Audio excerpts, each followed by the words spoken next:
Well, just now we heard a wonderful discussion about geopolitics.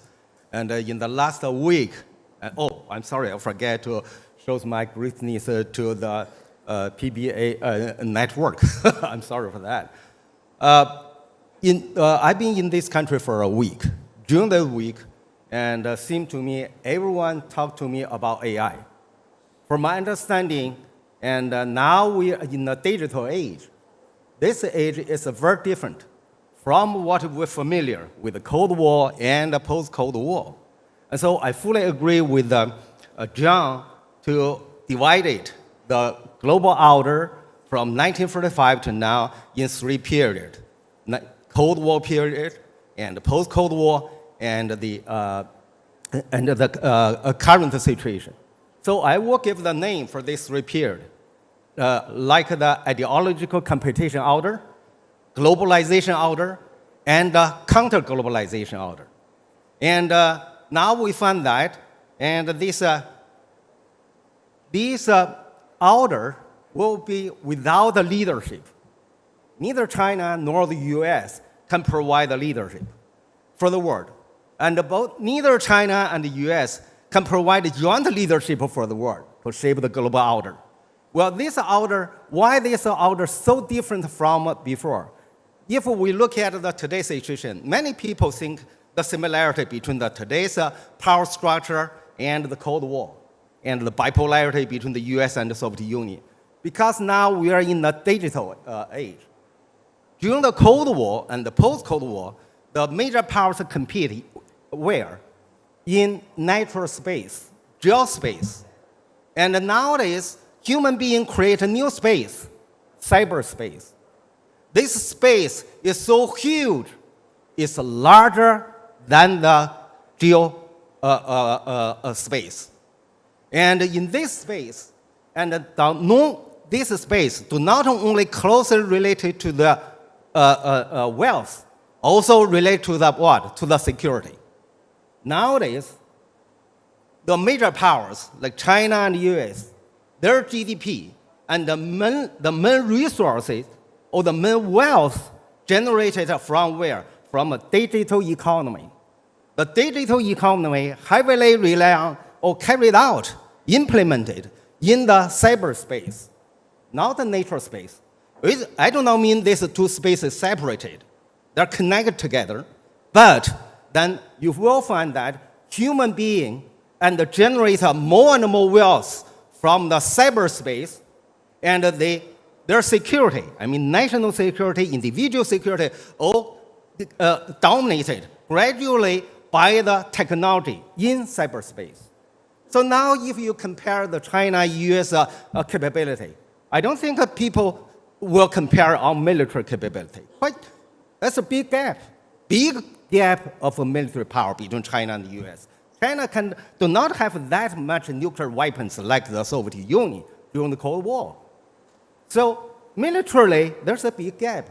Why the Trump regard China as a peer competitor? My understanding is the technology.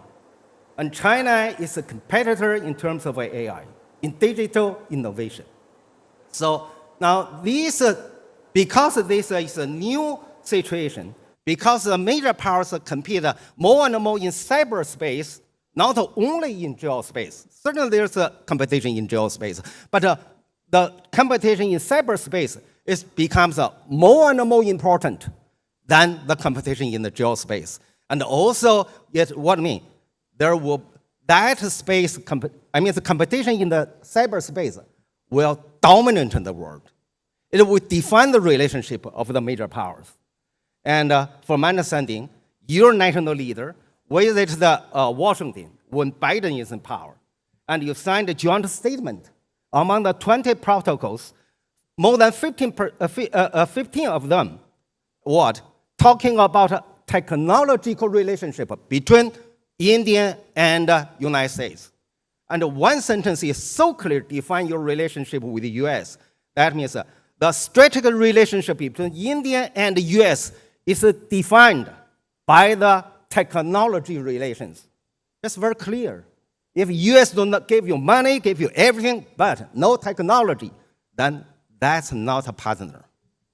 So here, I want to say, now in the future, we are going to see a global order, and both in cyberspace and geospace, actually, the geospace will become more important than natural space. Second one. Okay, currently, there's two clusters, shows that most of the American AI companies, they do business among themselves. Most of the Chinese AI companies, they do business among themselves. What do I mean? UN General Secretary Guterres has predicted the world, the digital world will divided into two markets, two sets of technology standards. This is what we're going to see. The major competition between China and the US is no longer ideological expansion. It's not a geopolitical competition. Mainly it's a technological competition. The competition of what? Technological innovation, to see who can invent new technology, digital technology, more advanced AI than the other side.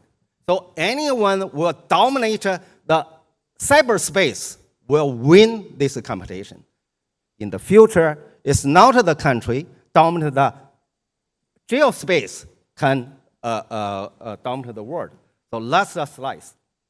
Oh, I'm sorry. The last slide is that because of the AI, so influential, it changed everything, changed our life. It will come what? It come to the it's going to shape the global order. It's in what way? Not in positive way, but in negative way. AI will make humans' productivity increase dramatically, and then make the global overproductivity worse and worse. Well, one case. Nowadays, human being can produce 80 billion kilograms of milk every day. If any of us do not drink 1 kilogram of milk, you have responsibility for the global overproductivity. Unfortunately, human being can no longer consume what? Consume what we produced. Not only material things. Human being can no longer consume the service, law, entertainment, and all of these service is already oversupplied. So then will lead to what? Unemployment. AI take a lot of job away. AI produce many things, and you go to the future factory, there's only guards at the gate. And then material in, products out, and then go leave the factory, go to the market. No people working in the factory. This is called the dark factory. Then what happened? The unemployment will become a serious problem for all the government. In what way? Because when people have money, your government can give them a salary, tell people, okay, I give you money, stay at home. You do not need to work. Then there's a social instability because people have to do something. So if you do want to have more people come to the street to hold demonstration against the government must find jobs. The jobs have nothing to do with the productions. They just use a job to keep their time, occupy their times. And then for the sake of the regime security, what will happen? Most of government will adopt protectionism. They will try to adopt this protectionist policy, protect their market, problem domestic market, let people consume their own products first. So the conflicts between countries will getting worse and worse. So then we come to this problem. This is a very serious issue. It's become so popular, very few people challenge this idea, economic security. I ask a question. Do any of us here, you have a clear definition for the term, economic security? My understanding, by now, there's no definition for what is economic security. But this phrase used by all governments as legitimacy or as the base to develop their national strategy. both domestic and foreign policies. So what does it mean? Now policymakers all the policymakers are facing this problem. They are going to open the country to resume globalization, or they adopt protectionism, that's decoupling, de-risking policies, close the country. I don't know. I know there's only two approaches for the policymakers. The future for the world decided by policymakers. They want to open their country to resume the globalization, or they want to close their country, make the world more segmented. Thank you. Thank you very much.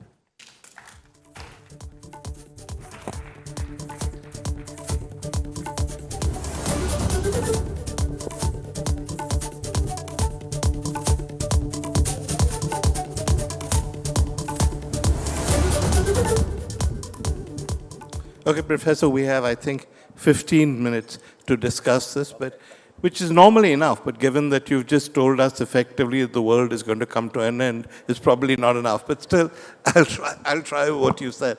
Sure. The first hypothesis I picked up was that we shouldn't look at war in terms of weaponry and armies, because that's not how war will be fought in the future. It'll be fought with technology. A guy at a computer screen may be deadlier than a guy in a tank. Is that fair? Mm-hmm. Yes. You said, therefore, if we were going to have technological wars, it's control of technology that will be the real strength of any country. So far, so good? Yeah. You continued to say that AI will change everything. Yeah. Yeah? It'll change it to the extent, perhaps, that people will not have jobs, they may not have food because machines will be doing that work, and governments will have to cope with that. So far, so good? Mm-hmm. Yes? You then went on to say that in such a situation, how will governments respond? Will they respond with protectionism? Yeah. Will they try and hold on to what they have and say, we don't want anything to go out? Will they try and keep other technologies out? Or will they find a way of coping? That's not inaccurate what I'm saying? Yes. All right. So now let's go back to the beginning. When do you think this AI revolution and warfare will actually be visible? I know it's begun already, but when, how long do we have to wait for it to really happen? Okay. Well, in 2019, I published an article under the title, The China-US Competition in the Early Stage of Digital Age. So I think this AI issue becomes really intensive, and in last, mainly through the COVID-19, or after COVID-19. Okay. Now, after COVID-19, and then people find that AI do not only a special instrument can improve our human capability and in terms of production, but then he may have some kind of capability go beyond the human control. Now, from my understanding, there's a lot of discussion. Even yesterday, I read the Indian newspaper. Some schools, they forbidden kids to use a cell phone, smartphone in the school. Yep. So they already find that the AI do not only disturb the market, it disturbs the human's mentality, morality, and the culture. So from my understanding, now we moved into the world, this new order, a lot of things so new that we not experienced. We have to understand it, what it is, and then we know how to handle it. For instance, let alone there's a competition between major powers about the AI innovation. But you see the Trump administration actually start from the Biden. They adopted the small yada and high funds to contain China's technology.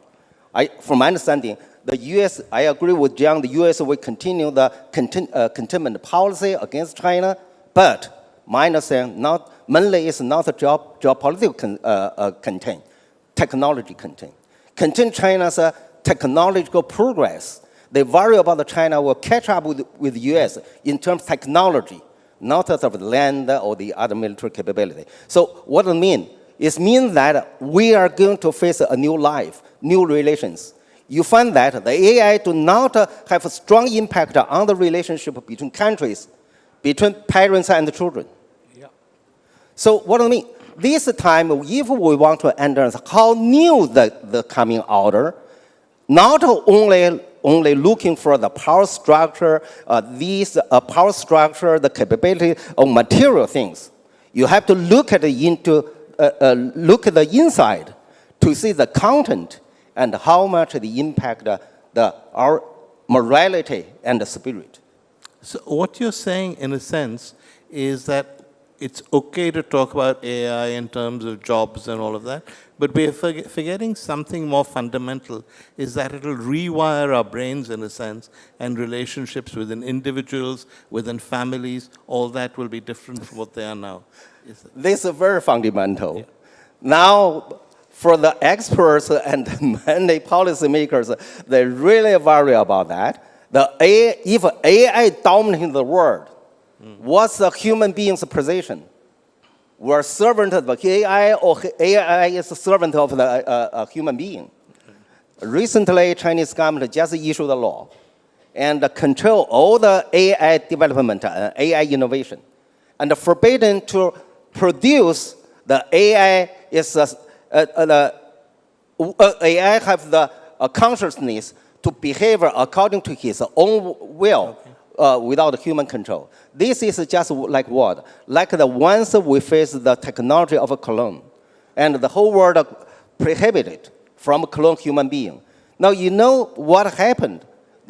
Even there's a competition, a strategic confrontation between China and the US, and China and US already discussed, we need to control the AI from being used for a nuclear weapon system.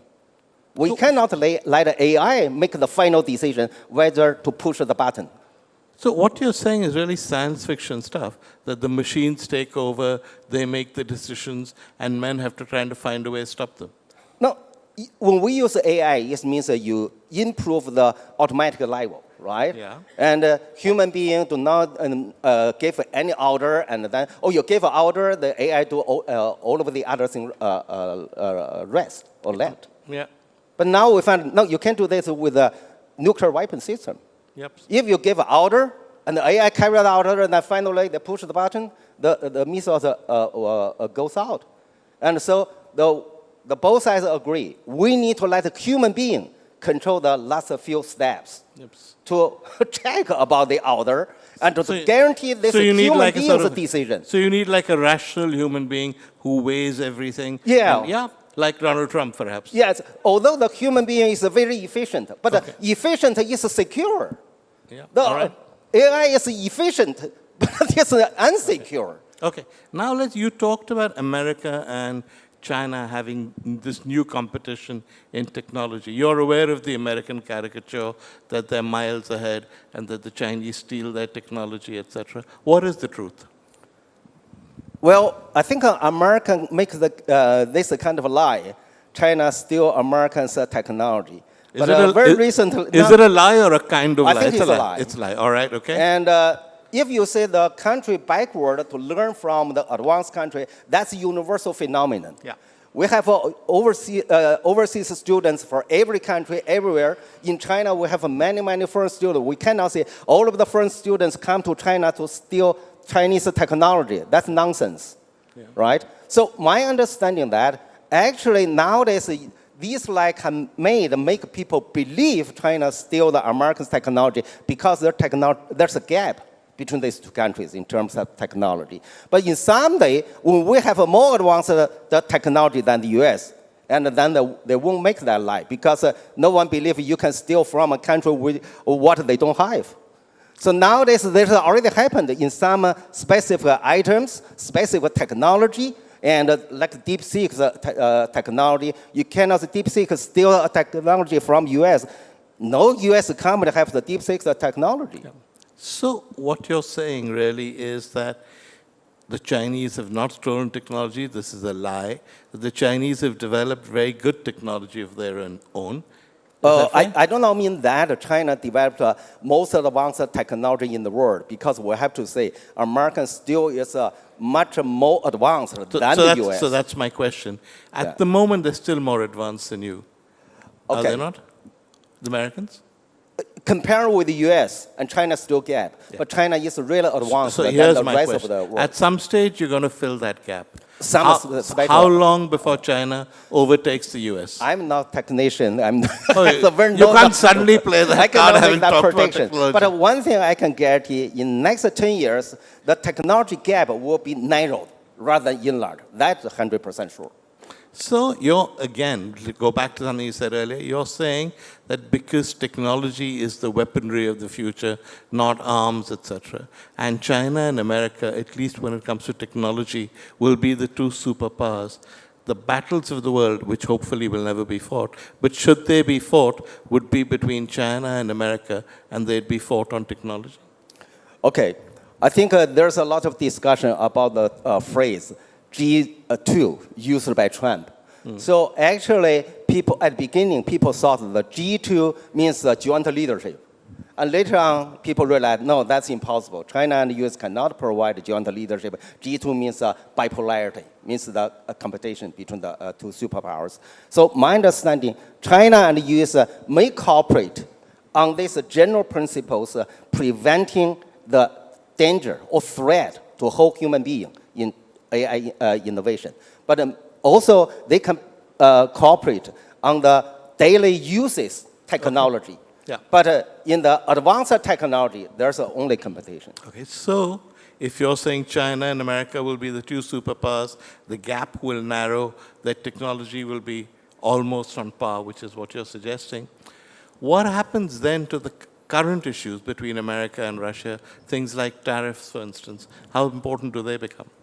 The question? The question is that when we talk about America and China now, we talk about the tariff wars, we talk about America's attempts to influence and restrict China in the global stage. I got it. And of course, we talk about Taiwan. Yeah. So I'm asking you, will technology make a difference to all that? Okay.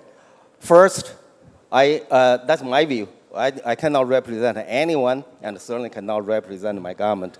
And first, I would say, and because these two countries have such a kind of advanced AI technology, I think the mutual deterrence has already established.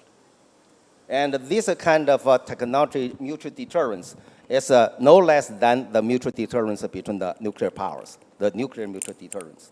So my understanding, the mutual nuclear deterrence plus AI mutual deterrence together can prevent the direct war between China and the US. And even it can prevent a proxy war between China and the US. You see, there's a proxy war in the Ukraine between US and Russia.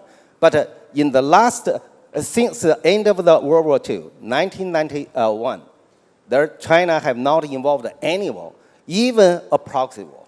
So personally, I have confidence that this situation can maintain for 10 years. Okay. Second, go on. also related to your question. Yeah. And the question is that the people, just now nowadays I find a lot of people talking about Trump is going to visit China. Well, I ask you, where do you get the information? From White House, from Trump? Do any of you get information from Chinese side? Chinese foreign spokesman gave the response to that question, whether Trump will visit China by the end of the March. And the foreign spokesman told the journalist, I have no information for that. So my interpretation is that I'm not so sure whether China have sent out a formal invitation by this moment. Okay. So I mean that the both sides, there's a lot of suspicions on each other, rather than there are strong will to cooperate with each other. But then you find that, and just the week before I came here, Chinese foreign minister visited your country, meet with the foreign secretary. Yep. And then, according to my information, unreliable information, that China-Indian relationship will be influenced dramatically in this year, 2026. By the end of this year, you will see our bilateral relationship much better than last year. The reason. You'll give us technology, and No, not to give you technology. No. I mean, And you'll keep the land you've no, already I taken. mean that the leaders of two sides Yeah. already make a determination to improve the relationship. Okay. By now, I'm not so sure whether China and the U.S. leaders at leadership level, they make a decision to develop a cooperation as the major part of the relationship or competition as the main core of the relationship. Our time ended a few minutes ago, but I'm going to keep going with a final question. We're now talking about China and India. Are you optimistic? Well, that depends on what kind of expectation you have. If you expect China and India become allies like the U.S., no, it's difficult to U.S. have any good allies, no more. Like the French and the Germany, I don't think we can have that kind of relationship within 10 years. That's difficult. No, but from my understanding, we can have a normal relationship. We can both sides do not regard the other side as a rivalry, competitor, and we also regard the other side as a partner, at least in economic sector. And you'll continue arming Pakistan, of course. Well, I don't think China will make that. Just like Indian, you make a so-called what do you call it? A bilateral arrangement. Yeah, what you're with saying. all countries. Okay. So I think China can now say, we are in pro relationship with India, so at the cost to undermine relationship with other countries. That's not the principle. Okay. We want to improve relationship with everyone as much as possible. So cautious optimism? You have cautious optimism about India, China? Oh, yeah, I do. Yeah. You know, make any prediction, you must have a time span. I cannot predict what will happen in 100 years, 50 years, and even 20 years. I mean, in next 10 years, or make it even specified. As long as the two leaders of our countries stay in power, our relationship will move in the positive direction. All right. That's a sort of vaguely optimistic note to end this on. Thank you. Thank you. Thank you very much.